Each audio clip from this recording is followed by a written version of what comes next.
आज जिस तेजी से जलवायु परिवर्तन हो रहा है वो ना तो इंसान के लिए और ना ही धरती के लिहाज से ठीक है।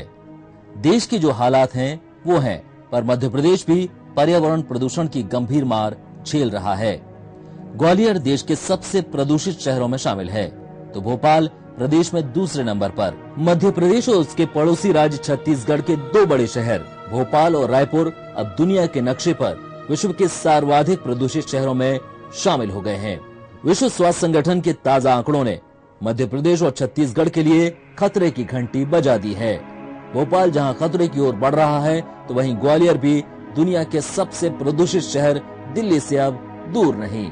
लेकिन अगर देश के 10 सबसे अधिक प्रदूषित शहरों की बात करें तो इनमें दिल्ली, पटना, ग्वालियर, रायपुर, अहमदाबाद, फिरोजाबाद, कानपुर, आगरा और लुधियाना है।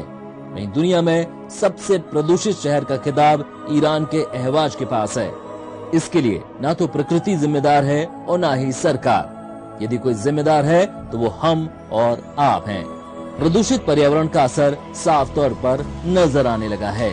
दूषित पर्यावरण के चलते जहां ओजोन परत में छेद हो गए हैं जो कैंसर जैसी कई गंभीर बीमारियों को जन्म दे रहा है, तो वहीं कार्बन उत्सर्जन के चलते देश भर में लू का कहर जारी है। राष्ट्रीय अपराध ब्यूरो के आंकड़ों की माने तो पिछले 10 सालों में लू से मरने वालों में 61% की वृद्धि दर्ज की गई है। पर्यावरण को प्रदूषित करने में पेट्रोलियम पदार्थ भी कम जिम्मेदार नहीं है। सड़कों पर तेजी से दौड़ते वाहन और इनसे निकलने वाली जहरीली गैसें पर्यावरण को सर्वाधिक प्रदूषित कर रही हैं। वाहनों के उपयोग पर तो प्रतिबंध नहीं लगाया जा सकता। देखिए, पर्यावरण में तो डेफिनेटली अपना जो मनुष्यों द्वारा जो आर्टिफिशियल हमने जितनी एक्टिविटीज कर रहे हैं उसका असर पड़ रहा है। जैसा कि हम बिजली उत्पादन कर रहे हैं थर्मल पावर प्लांट में, कंटिन्यूअसली हम जो फॉसिल फ्यूल को बर्न करा रहे हैं उसमें एटमॉस्फेयर में कार्बन डाइऑक्साइड, नाइट्रस ऑक्साइड, ये सारे जो पॉइजनस गैसेस है कंटिन्यूअसली इसका जो मात्रा बढ़ते जाते हैं, इसको हमको रोकना है। तो इसको रोकने के लिए बिजली जितने हम थर्मल पावर प्लांट में कम उत्पन्न करें उतना ही अच्छा है। तो कम उत्पन्न हम तभी कर सकते हैं जब भी हम अपना जो ज़रूरतें हैं उसको हम रोक लगाएं, उसको हम कंट्रोल करें।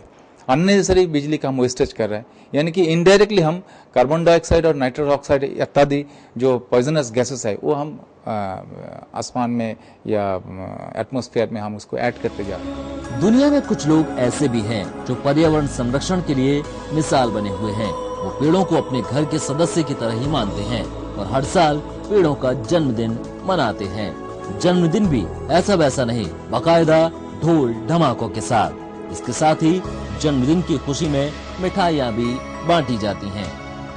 पर्यावरण के प्रति लोगों को जागरूक करने के लिए हर साल विश्व पर्यावरण दिवस मनाया जाता है, लेकिन कुछ लोग ऐसे भी हैं जो खुद तो जागरूक है ही, साथ में दूसरे लोगों को भी लिए भी मिसाल पेश कर रहे हैं। ऐसे ही यहाँ पर कुछ लोग हैं जो कि ये पेड़ों का जन्मदिन मनाते हैं। हर साल ये लोग पेड़ों का जन्मदिन मनाते हैं, बाकायदा केक काटकर और ढोल धमाके के साथ जन्मदिन मनाते हैं और लोगों तक संदेश पहुंचाते हैं पर्यावरण को बचाने का।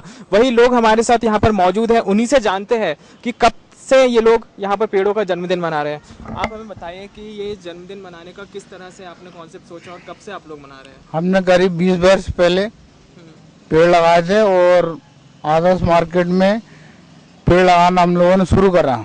जब पेड़ लगाना शुरू करा, जब ये कुछ बड़े हुए तो इनसे हमको छाया मिली। छाया मिलने से हमको पर्यावरण के प्रति एक जागरूकता पैदा हुई कि भाई पेड़ लगाएं और हरा भरा बनाएं।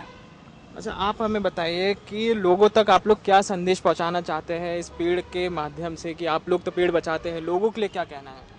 यही है कि आज इतनी जो गर्मी पड़ रही है ये सब पर्यावरण की वजह से हो रही है, क्योंकि पेड़ सब कटते जा रहे हैं, कंक्रीट के जंगल बनते जा रहे हैं। इसलिए जो है हर आदमी को कम से कम 2 पेड़ तो लगाना ही चाहिए। तो साफ तौर पर देखा जाए तो एक तरह से यहाँ पर ये लोग मिसाल बने हुए हैं और लोगों को भी ये कहा जा रहा है कि वो भी पेड़ लगाकर इसी तरह का पर्यावरण को बचाने में अपनी भागीदारी निभाए। कैमरा पर्सन जितेंद्र यादव के साथ देवेंद्र कुमार, DNN न्यूज़ भोपाल।